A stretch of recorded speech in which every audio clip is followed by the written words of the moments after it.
হেই সবাইকে good morning. এখন বাজে হলো 9:45। আমরা বেরিয়ে পড়েছি, দাদা বৌদি আমি আর বোন। এই যে সামনে যাচ্ছে, টোটো আছে, টোটো ধরে সোজা যাব বিষ্ণুপুর স্টেশন, আর ওখান থেকে যাব পুরুলিয়া।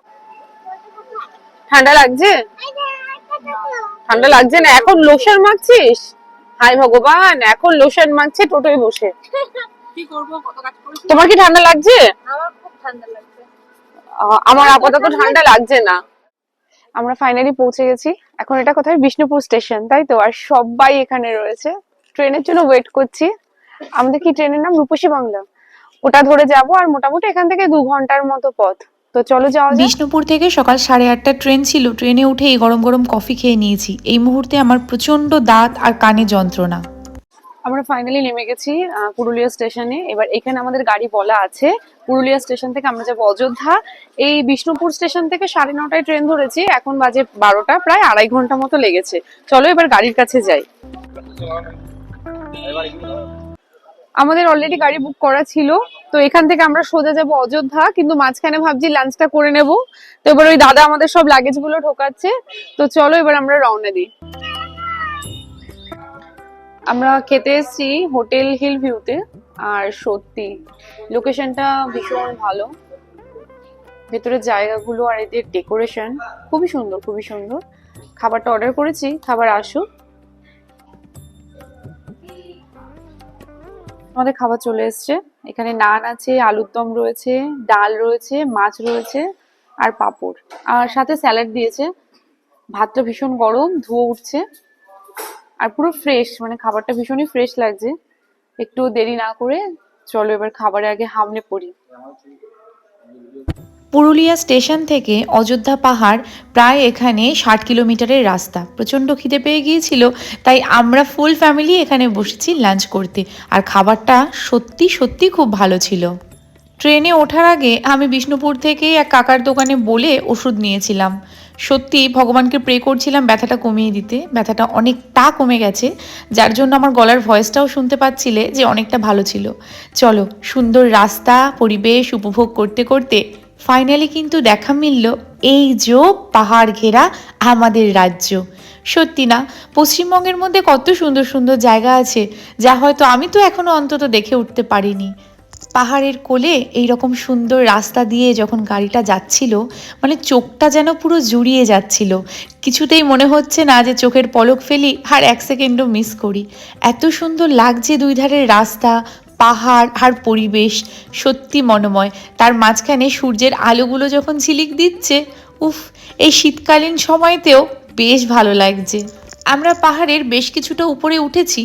তো এইখানে একটা স্পট আছে, এই জায়গাটাতে দেখবে গাড়ি দাঁড় করাবে। অনেকের গাড়ি দেখছি দাঁড়িয়েছে। এখানে অনেকেই মোটামুটি এই কিছু ফুড স্টল আছে, সেইগুলো খাওয়া দাওয়ার ট্রাই করছে, আর প্রচুর প্রচুর ছবি তুলছে। কারণ এই পয়েন্টটা থেকে নাকি ভিউটা ভীষণ ভালো আসে। এখানে অনেক রাইডাররাও ছিল জানো তো, যারা এরকম বাইক নিয়ে নিয়ে এই পাহাড় আরোহণ করছিল। দেখো কত সুন্দর লাগছে। চলো, আমরা ওখানে মোটামুটি ওই আধা ঘন্টা মতো সময় কাটিয়ে আবার চলে গেছি পাহাড়ের ওপরে। এইবার আমরা যাব একদম পাহাড়ের ওপরে। আমি প্রথমেই এই অযোধ্যা পাহাড়ে এসে দেখেছি মার্বেল লেক। এই যে আমাদের গাড়িটা পার্ক করা হয়েছে, আর আমরা হাঁটতে হাঁটতে যাচ্ছি এই মার্বেল লেকটায়। এখানে লেকও রয়েছে, আর চারপাশে পাহাড়ে ঘেরাও রয়েছে। সেই চারপাশের পাহাড়গুলো এবড়ো খেবড়ো জায়গা, তাই কষ্ট করেই উঠছি।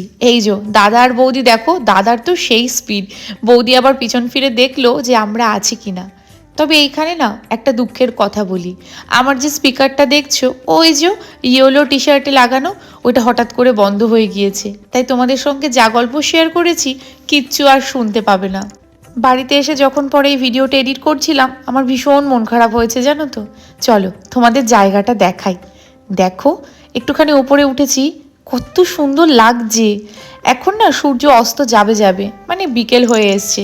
এই যে মাঝখানে লেক, আর চারপাশটা এই রকম পাহাড়।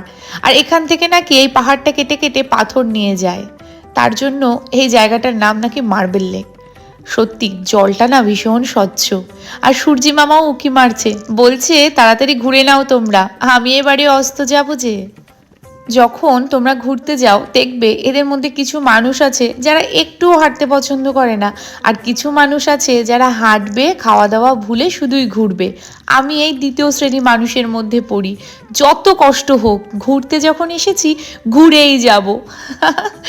হ্যাঁ, এর জন্য অনেক সময় অনেকে বিরক্ত বোধ করে, কিন্তু আমি তবুও চেষ্টা করি সব কিছু দেখে যাওয়ার, কোনো কিছু যেন বাদ না পড়ে যায়। এই দেখো, ওখান থেকে একটু সময় কাটিয়ে আমরা নিচে নেমে এসেছি। এখানে বেশ কিছু লোকাল দোকান আছে যেখানে মোটামুটি কাঠের, পাথরের এসব জিনিসপত্র বিক্রি হচ্ছিল। আর দেখেছো রাস্তাটার মাঝখানটায় এইরকম শুকনো পাতা বিছিয়ে রেখেছে যাতে রোদ্দুরটা না পড়ে। এখন অবশ্য শীতকাল, কিন্তু গ্রীষ্মকালে সত্যি খুব কষ্ট হয়। চলো, এতক্ষণ তো আমরা এই যে পাহাড়ের ওপরটাই উঠেছিলাম আর নিচে লেকটা দেখাচ্ছিলাম, আর এইবারে নিচের লেকে আমরা চলে এসেছি। ও মা, এখান থেকে যেন সৌন্দর্য আরও লাগছে। প্রকৃতির কি সত্যি অপরূপ সৌন্দর্য, তাই না? ওই যে বললাম সূর্যি মামা প্রায় ডুবু ডুবু, তাই তাড়াহুড়ো করে এরপরে চলে গেছিলাম নিচে একটা ড্যামে। কিন্তু এই যে এইখানে এসে দেখি অনেকগুলো সিঁড়ি, আর একদম ওপরে একটা নাকি রাম সীতার মন্দির আছে। ওই দেখো পতাকা দেখা যাচ্ছে, দেখেছো? তোমাদের সঙ্গে অনেক গল্প করতে করতে গিয়েছিলাম, কিন্তু কপালটা খারাপ, আমার স্পিকারটা বন্ধ হয়ে গেছে। তো চলো, এই ভয়েস কভারটাকেই তোমরা সব কিছু শুনে নাও। এই দেখো, হাঁটতে হাঁটতে ওপরে উঠছি, হাঁপিয়ে গেছি, কানটা আবার ব্যথা শুরু করেছে, ঠান্ডা ঠান্ডা হাওয়া দিচ্ছে, কিন্তু আমাকে কে থামাবে? আছে কার সাথী? আমি আর বোন তো হই হই করতে করতে, গল্প করতে করতে উঠে গেছি। এই যে সবার আগে আমরা পৌঁছেছি, আর এটা হলো রাম, সীতা, লক্ষ্মণ, হনুমানজির মন্দির। এই পুরোহিতের মশাইয়ের থেকে একটা টিপ পরে নিয়েছিলাম।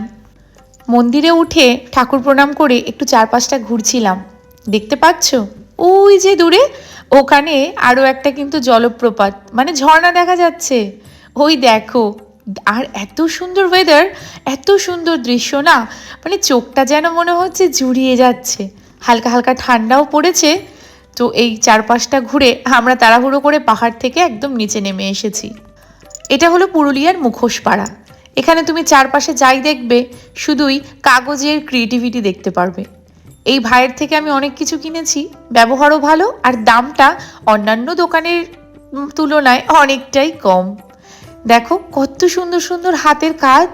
ওফ, আমি কোনটা ছেড়ে কোনটা দেখব। সব থেকে পছন্দ হয়েছে এই কৃষ্ণ জোড়াখানি, কি ভালোই না লাগছে। তবে দামখানিও বেশ। চেয়েছিল কত করে জানো? 450 করে পার পিস। আর এই শিব ঠাকুরটা দেখছো, এইটা চেয়েছিল 1200 টাকা। ও মাই গড!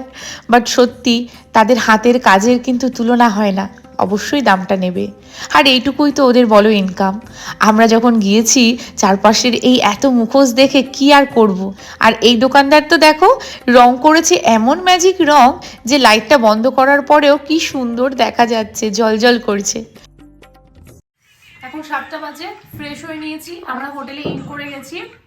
চা আর এইদিকে আছে মুড়ি আর একটু আছে পেঁয়াজি। তো চলো এগুলো খাই, সন্ধ্যে স্ন্যাক্স, এরপরে রাতের ডিনার বলেছি। আর হোটেলের রিভিউ তোমাদের কালকে সকালে অবশ্যই দেবো। রাতের খাবার চলে এসছে। এখানে আছে গোলাপ জামুন, চিকেন, আলু ভাজা, আর এর মধ্যে আছে রুটি। এটা আমাদের রাতের ডিনার। আমরা সবাই এখন একসঙ্গে ডিনারটা করব। আর আজকের দিনের ব্লগটা এখানেই শেষ করছি। হোটেল রিভিউ আর নেক্সট ডেতে আরো সুন্দর সুন্দর ব্লগ আসছে, তার জন্য অবশ্যই ওয়েট অ্যান্ড ওয়াচ। তো সবাই খুব ভালো থেকো, হ্যাপি থেকো, আর সুস্থ থেকো, আর একসাথে থেকো। চলো, take care and bye by.